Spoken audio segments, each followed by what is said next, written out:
The betterment of human life, how we should accurately assess poverty. In this presentation, we aim to address how we, as a society, should measure poverty in order to better the quality of life for all. The first question to answer when studying poverty is, what is our motivational underpinning? In other words, why do we care? It all comes down to the fact that people matter.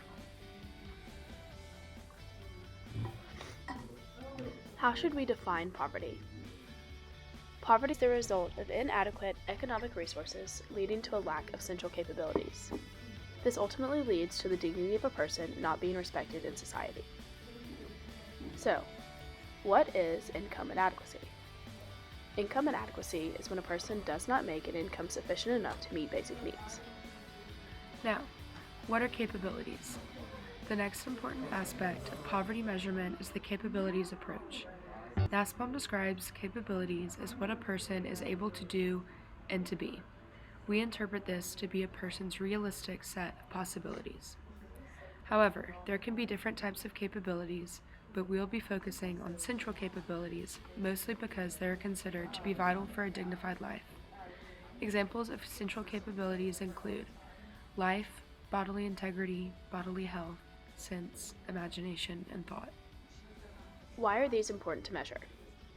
As NASPOM states, respect for human dignity requires that citizens be placed above an ample threshold of capability.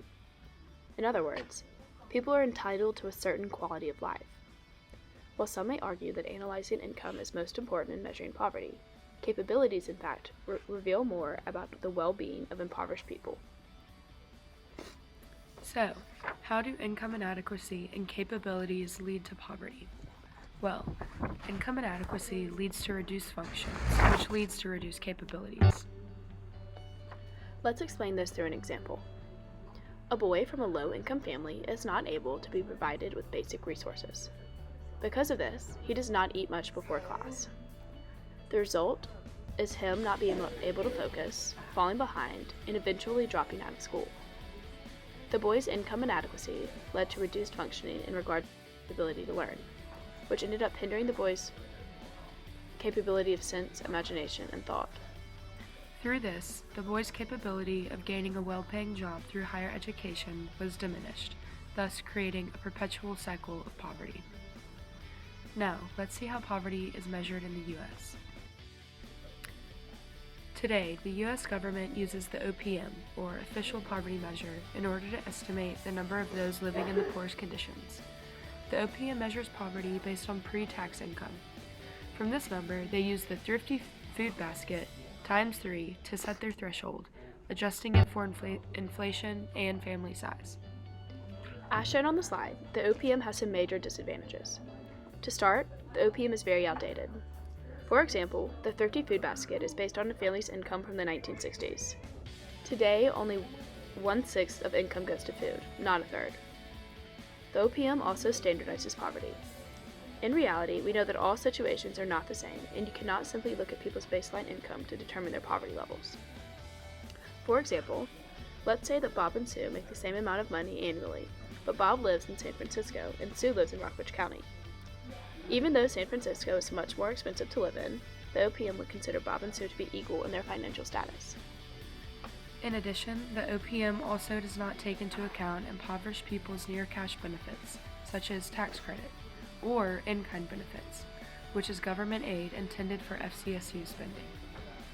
Finally, the OPM neglects to recognize non-discretionary expenses that people must spend money on, such as out-of-pocket medical care, work-related expenses, childcare, or transportation. While some consider the simplicity and therefore accuracy of the OPM to make it a better system of measurement, in fact, the easier thing to measure is not necessarily the best way. For the reasons listed above, the OPM is not an effective way to measure poverty and therefore should not be included. The SPM is a much better approach to poverty measurement. Where the OPM fails to accurately represent an individual's socioeconomic status, the SPM does a much better job at taking this into account. To determine the poverty threshold, the SPM calculates FCSU spending per 5 years without looking at income. Then, they look at the 33% line and how much more and how much money those families are spending. From the 33% spending, the SPM multiplies these expenses by 1.2. Finally, the SPM takes into account a family's benefits and non-discretionary expenses to determine if people are under the poverty line. Because the SPM has a more holistic or interconnected approach in analyzing people's economic status, it's a more effective way of measuring poverty.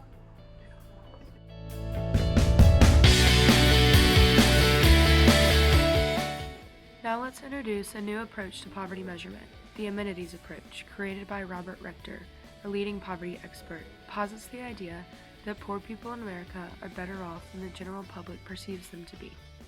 So much better, in fact, that Rector estimates that, quote, the described conditions such as homelessness and food insecurity are very unusual and occur in 1 in 500 households. Rector's beliefs are based off the assumption that household amenities such as a refrigerator and washer and dryer should classify a family as above the poverty threshold. Rector's method of analysis is flawed because he determines the standard of living based on assumptions of people's material resources.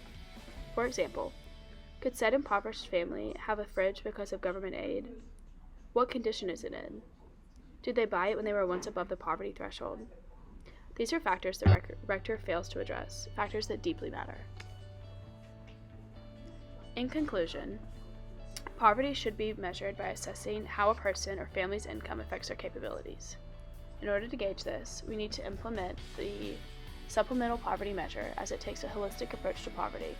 Also, while there are other measures to choose from, like the OPM and Rector's measure, they are very flawed. In the end, we can hopefully all agree that all people matter, no matter their economic status, race, gender, religion, and more. Thank you for watching, and we hope you learned something.